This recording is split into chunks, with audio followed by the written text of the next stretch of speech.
આપનું સ્વાગત છે। આજે આપણે પરમ પૂજ્ય પંડિત श्रीराम शर्मा आचार्य जी द्वारा लिखित पुस्तक किशोरावस्था में दुलार और सुधार की संतुलित नीति अपनाएं ના કેટલાક એમ કે ખૂબ જ રસપ્રદ અને ઉપયોગી અંશો પર વાત કરવાના છીએ। હા, ખૂબ જ મહત્વનું પુસ્તક છે આ પુસ્તકના વિચારો આપણને યુગ નિર્માણ યોજના, ગાયત્રી તપોભૂમિ, મથુરા અને વિચક્રાંતિ પુસ્તકાલય સુરત દ્વારા ડિજિટલ સ્વરૂપે ઉપલબ્ધ થયા છે। બરાબર। કિશોરાવસ્થા જીવનનો એ તબક્કો છે જ્યાં ભવિષ્યનો પાયો નંખાય છે। ખૂબ સંવેદનશીલ, ઊર્જાથી ભરપૂર અને એટલો જ મહત્વનો સમય। સાચી વાત। આ ગાળામાં જે માર્ગદર્શન મળે, જે સંસ્કાર સિંચાય, એની અસર ખરેખર લાંબી રહે છે। તો આજની આપણી વાતચીતનો હેતુ એ સમજવાનો છે કે આ પુસ્તકના આધારે કિશોરોના સારા વિકાસ માટે સ્નેહ અને યોગ્ય દિશાસૂચન વચ્ચે એક સુંદર સંતુલન કઈ રીતે સાધી શકાય। હા, આ સંતુલન શબ્દ બહુ અગત્યનો છે અહીંયા। તો ચાલો આ પુસ્તકના વિચારોમાં રહેલા મોતીઓને શોધીએ અને સમજીએ। શરૂઆત કરીએ કિશોરાવસ્થાના મહત્વથી। ચોક્કસ। પુસ્તક કહે છે કે આ ઉંમરમાં યોગ્ય શિક્ષણ, માર્ગદર્શન અને શક્તિઓના વિકાસ માટે સાનુકૂળ વાતાવરણ મળવું ખૂબ જરૂરી છે। અહીં નાની નાની બાબતો પણ ઊંડી છાપ છોડી જાય છે। બિલકુલ। મને લાગે છે કે આ વાત આજના સમયમાં વધુ પ્રસ્તુત છે, નહીં? એકદમ। આ સમય એટલા માટે ખાસ છે કારણ કે શારીરિક, માનસિક, ભાવનાત્મક બધા સ્તરે ખૂબ ઝડપી ફેરફારો થતા હોય છે, જાણે એક સાથે એમ કે ઘણી બધી વસ્તુઓ બની રહી હોય। હા, બરાબર। એટલે જ આ પુસ્તકમાં નિયમિત દિનચર્યા પર ખૂબ ભાર મૂકવામાં આવ્યો છે, જેને આપણે આહાર વિહારની નિયમિતતા કહી શકીએ। નિયમિતતા। હા, આ કોઈ કડક નિયમોની વાત નથી, પણ જીવનમાં એક લય, એક સ્થિરતા લાવવાની વાત છે। જેમ કે સમયસર અને પૌષ્ટિક ભોજન, પૂરતી ઊંઘ, સ્વચ્છતા, આ બધી પાયાની બાબતો છે। હા, પાયાની પણ ખૂબ જ મહત્વની। ચોક્કસ। પુસ્તકમાં સ્વાસ્થ્ય સંવર્ધન કે નિયમ એટલે કે સ્વાસ્થ્યને ઉત્તમ બનાવનારા સિદ્ધાંતોની વાત છે, જે શરીર અને મન બંનેને તંદુરસ્ત રાખવામાં મદદ કરે છે। અને હા, પુસ્તકમાં એક વાત સ્પષ્ટપણે કહી છે, ચટપટા, સ્વાદિષ્ટ લાગતા પણ શરીરને નુકસાન કરતા ભોજનથી દૂર રહેવું। હા, એ મુદ્દો પણ છે। આજના જમાનામાં આ સલાહ પાળવી કદાચ થોડી મુશ્કેલ લાગે, પણ તેના ફાયદા લાંબા ગાળે ચોક્કસ દેખાય છે। સાચી વાત છે। જુઓ, આ બધું શિસ્ત જેવું લાગે, પણ તેનો ઉદ્દેશ્ય કિશોરને બંધનમાં બાંધવાનો નથી, પણ અંદરથી મજબૂત બનાવવાનો છે। અચ્છા। જ્યારે બહાર આટલા બધા ફેરફારો અને ક્યારેક મૂંઝવણ થાય, ત્યારે નિયમિતતા અને સ્વાસ્થ્યનું ધ્યાન રાખવાથી એક પ્રકારની આંતરિક શાંતિ અને સ્થિરતા મળે છે। હા, એનાથી આત્મવિશ્વાસ પણ વધે। બિલકુલ, આ આત્મવિશ્વાસ વધારે છે। હવે શારીરિક સ્વાસ્થ્યની વાત આવી જ છે, તો પુસ્તકમાં રમતગમત વિશે પણ સરસ ઉલ્લેખ છે। હા, ખેલકૂદ। કહેવાયો છે કે કિશોરોમાં રમવાની સ્વાભાવિક વૃત્તિ હોય છે અને તેને પ્રોત્સાહન આપવું જોઈએ। યોગ્ય ખેલકૂદ એટલે કે રમતગમતની વ્યવસ્થા હોય તો તેમની અપાર શક્તિ યોગ્ય દિશામાં વળે છે। આ મને બહુ ગમ્યું। રમત ફક્ત શારીરિક કસરત નથી, પણ ઘણું બધું છે। એકદમ સાચું કહ્યું। આ પુસ્તકમાં તર્ક બહુ સ્પષ્ટ છે। રમતગમત એક કિશોરની ઊર્જા માટે એમ કહી શકીએ કે એક સકારાત્મક આઉટલેટ છે। હા, પોઝિટિવ આઉટલેટ। બરાબર। જ્યારે આ ઊર્જા યોગ્ય રીતે વપરાય, ત્યારે પેલી ઉદ્દંડતા, હીનતાની લાગણી કે બીજી માનસિક ગૂંચવણો ઓછી થાય છે। હા, એ ઓછું થાય। એટલું જ નહીં, ટીમમાં રમવું, હાર જીત પચાવવી, નિયમોનું પાલન કરવું, આ બધું ચારિત્ર્ય ઘડતરમાં પણ મદદ કરે છે। બરાબર। પુસ્તકમાં કહ્યું છે તેમ વ્યાયામ પણ સારા સ્વાસ્થ્ય અને સ્વભાવ માટે જરૂરી છે। અને શારીરિક સ્વાસ્થ્ય અને માનસિક સ્થિતિ વચ્ચેનો સંબંધ પણ પુસ્તક સ્પષ્ટ કરે છે। જેમ કે સ્વાસ્થ્ય કી દુર્બલતા એટલે કે શારીરિક નબળાઈ હોય, હા, તો વ્યક્તિ ચીડિયો બની શકે છે, આત્મવિશ્વાસ ઘટી શકે છે। હા, કારણ કે જ્યારે શરીર સાથ ના આપે ત્યારે મન પર પણ તેની અસર પડે છે। સીધો સંબંધ છે। હા, સીધો સંબંધ। તંદુરસ્ત શરીરમાં તંદુરસ્ત મન રહે, એ વાત અહીં બહુ સારી રીતે સમજાવી છે। રમતગમત અને વ્યાયામ માત્ર શરીરને જ નહીં, પણ મનને પણ પ્રફુલ્લિત રાખે છે। સાચી વાત। આત્મવિશ્વાસ વધારે છે અને જીવન પ્રત્યે હકારાત્મક દૃષ્ટિકોણ કેળવવામાં મદદ કરે છે। શારીરિક અને માનસિક સ્વાસ્થ્યની સાથે બૌદ્ધિક વિકાસ પણ એટલો જ મહત્વનો છે, ખરો રે? બિલકુલ, ખૂબ જ મહત્વનો. પુસ્તકના અંશો અધ્યયનશીલતા એટલે કે શીખતા રહેવાની વૃત્તિ અને જ્ઞાન મેળવવાના મહત્વ પર પ્રકાશ પાડે છે. કિશોર મન તો એમ કે જિજ્ઞાસાનો ભંડાર હોય છે, નવું જાણવા, સમજવા, સતત તત્પર. સાચી વાત છે.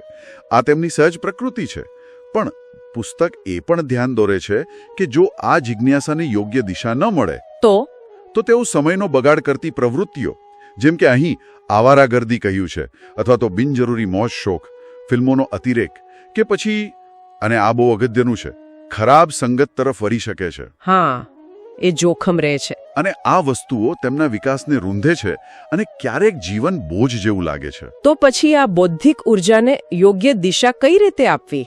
પુસ્તક શું સૂચવે છે? પુસ્તકનો મુખ્ય સંદેશ છે તેમને સારા, પ્રેરણાદાયક પુસ્તકો અને જ્ઞાનના અન્ય વિશ્વસનીય સ્ત્રોતો ઉપલબ્ધ કરાવો. સારા પુસ્તકો. હા, અહીં શ્રદ્ધેય પુસ્તક શબ્દ વાપર્યો છે, જેનો અર્થ માત્ર માહિતી આપતા પુસ્તકો નહીં, પણ ચારિત્ર ઘડતરમાં મદદ કરે, સારા વિચારો આપે તેવા પુસ્તકો. અચ્છા, સમજાયું. તેમની બૌદ્ધિક ક્ષમતાને રચનાત્મક કાર્યો, કળા, વિજ્ઞાન, સમાજ સેવા જેવા ક્ષેત્રો તરફ વાળવી જોઈએ. અને સૌથી મહત્વની વાત, આ બધું સ્નેહ પ્યાર કે સાથ, એટલે કે અત્યંત પ્રેમ અને સમજણપૂર્વક થવું જોઈએ. હા, પ્રેમ અને સમજણ સાથે. દબાણથી નહીં, પણ પ્રોત્સાહનથી. આ સ્નેહ અને પ્યાર સાથે માર્ગદર્શન આપવાની વાત ખૂબ મહત્વની છે. ઘણીવાર આપણે સુધારવાના ઉત્સાહમાં કડક બની જઈએ છીએ. હા, એવું બની શકે. પુસ્તક અહીં પણ સંતુલનની વાત કરે છે, ખાસ કરીને વર્તન અને સામાજિક કુશળતાના સંદર્ભમાં. હા, પુસ્તક શિષ્ટતા, શાલીનતા એટલે કે સારું વર્તન અને વિવેક શીખવવા પર ભાર મૂકે છે. અને એ કઈ રીતે શીખવી શકાય? આ શીખવવાની શ્રેષ્ઠ રીત કઈ? ઘરનું વાતાવરણ. ઘર કા વાતાવરણ કેવું છે, પરિવારના સભ્યો એકબીજા સાથે કેવો સુસંસ્કૃત વ્યવહાર કરે છે, તેની સીધી અસર કિશોર પર પડે છે. એટલે કે તેઓ જોઈને શીખે છે. બરાબર, જોઈને, અનુભવીને શીખે છે. અને પેલી ટોકવાની વાત પણ મને બહુ સ્પર્શી ગઈ.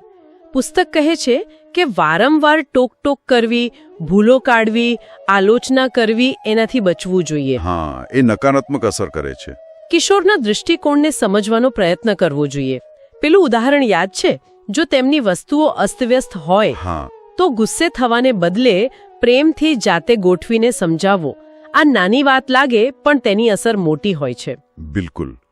અહીં જ પુસ્તકનો મુખ્ય સિદ્ધાંત દુલાર ઓર સુધાર કી સંતુલિત નીતિ, એટલે કે સ્નેહ અને સુધારની સંતુલિત નીતિ અપનાવવાની વાત આવે છે. સંતુલિત નીતિ. હા, માર્ગદર્શન આપવું જરૂરી છે, ક્યારેક કદાચ થોડી મક્કમતા પણ જોઈએ, પણ તેનો આધાર હંમેશા પ્રેમ, સમજણ અને સ્વીકાર હોવો જોઈએ. ખરું. ઉદ્દેશ્ય ભૂલ કાઢવાનો નહીં, પણ સુધાર માટે મદદ કરવાનો હોવો જોઈએ. આનાથી કિશોરમાં આત્મગૌરવ કા ભાવ, એટલે કે પોતાના માટે માન અને ગૌરવની ભાવના જાગે છે. આત્મગૌરવ, હા, એ ખૂબ જરૂરી છે. અને જવાબદારીની ભાવના, પુસ્તક એના વિશે શું કહે છે? ખૂબ જ મહત્વનો મુદ્દો છે. એ પણ પુસ્તક સૂચવે છે કે કિશોરોમાં જિમ્મેદારી કા ભાવ, એટલે કે જવાબદારીની ભાવના વિકસાવવી જોઈએ. કઈ રીતે? આ માટે તેમને નાના નાના કાર્યો સોંપવા, તેમના નિર્ણયોમાં વિશ્વાસ મૂકવો અને સાથે સાથે જરૂરી કુશળતાઓ શીખવવી. જેમ કે સામાજિક વ્યવહાર કેવી રીતે કરવો, નાણાકીય બાબતોની સામાન્ય સમજ. પુસ્તકમાં ઉલ્લેખ છે બજાર સે ચીઝે ખરીદતે સમય અપેક્ષિત જાણકારીਆਂ, બજારમાંથી વસ્તુ ખરીદતી વખતે જરૂરી જાણકારી. હા, વ્યવહારુ જ્ઞાન. બરાબર. અને ઉપયોગી સાહિત્ય વાંચીને સામાન્ય જ્ઞાન વધારવું, જેમ કે જ્ઞાનવર્ધક સૂચિપૂર્ણ પત્રપત્રિકાએ, જ્ઞાન વધારે તેવી સારી પત્રિકાઓ. આ બધું તેમને વ્યવહારુ જીવન માટે તૈયાર કરે છે અને આત્મવિશ્વાસ વધારે છે. આ બધી ચર્ચા પરથી સ્પષ્ટ થાય છે કે માતા પિતા અથવા વાલીઓની ભૂમિકા કેટલી નિર્ણાયક છે. પુસ્તક તેમને શું સંદેશ આપે છે? પુસ્તક માતા પિતાને બહુ પ્રેમથી યાદ અપાવે છે કે માત્ર સુવિધાએ, એટલે કે ભૌતિક સગવડો પૂરી પાડવી એ જ બધું નથી. સાચી વાત. ઘણીવાર માતા પિતાને લાગે છે કે તેમણે બધી જરૂરિયાતો પૂરી કરી દીધી એટલે તેમની ફરજ પૂરી, પણ પુસ્તક કહે છે કે કિશોરને એના કરતાં પણ વધુ જરૂર હોય છે. સચ્ચા પ્યાર, સ્નેહ, માર્ગદર્શન, સાચા પ્રેમ, હૂંફ, અને યોગ્ય દિશા સૂચનની. એ પણ મહત્વનું છે કે માતા પિતાએ જુએ કે કિશોર પોતાની શક્તિનો ઉપયોગ ક્યાં કરી રહ્યો છે, નહીં તો આટલી બધી ઊર્જા ખોટી દિશામાં પણ જઈ શકે છે. ચોક્કસ, એના પર નજર રાખવી જરૂરી છે.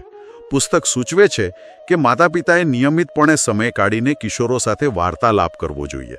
વાતચીત કરવી. હા, માત્ર શું કર્યું કે શું ભણ્યા એટલું જ નહીં, પણ તેમના વિચારો, તેમની મૂંઝવણો, તેમના સપનાઓ વિશે વાત કરવી જોઈએ. ઊંડાણપૂર્વકની વાતચીત. બરાબર. તેમને જીવન માટે જરૂરી જ્ઞાન, અનુભવો વહેંચવા જોઈએ.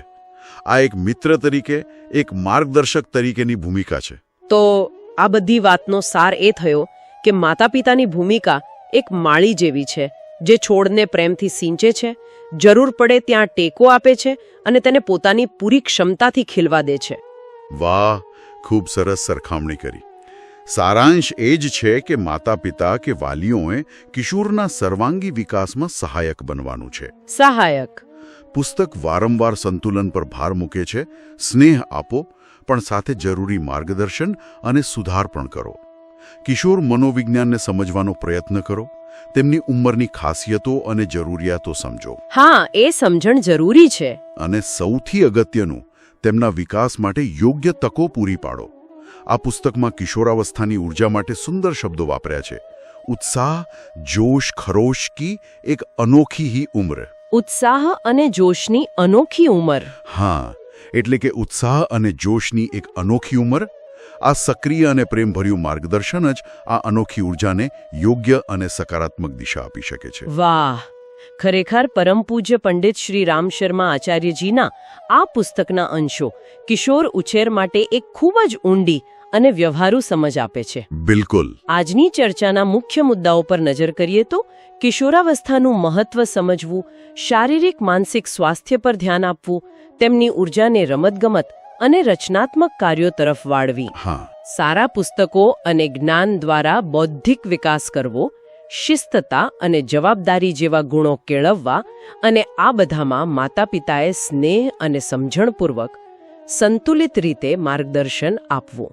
અને અંતે આ પુસ્તકના વિચારોમાંથી એક ખૂબ જ આશાસ્પદ અને સકારાત્મક સંદેશ જે ઉભરી આવે છે તે એ છે કે જો યોગ્ય માર્ગદર્શન અને ભરપૂર સ્નેહ મળે, હા, તો કિશોરાવસ્થા એ માત્ર પડકારો કે સમસ્યાઓનો સમય નથી. ખરેખર તો એ અપાર વૃદ્ધિ, સકારાત્મકતા કેળવવાનો અને પોતાની અંદર રહેલી ક્ષમતાઓને ઓળખીને વિકસાવવાનો એક સુવર્ણ અવસર છે. સુવર્ણ અવસર. હા, આ ઉંમરમાં જે અદ્ભુત શક્તિ રહેલી છે તેને પ્રેમ અને સમજણ દ્વારા યોગ્ય દિશા આપવાની જરૂર છે. અને પછી જુઓ કમાલ. ખૂબ સરસ. આ હકારાત્મક અને પ્રેરણાદાયક વિચાર સાથે આજની આપણી આ ચર્ચા અહીં સમાપ્ત કરીએ છીએ. આશા છે કે આ વિચારો આપણા સૌને ઉપયોગી થશે. ચોક્કસપણે.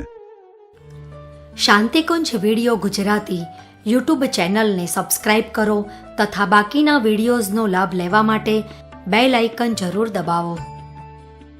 ધન્યવાદ.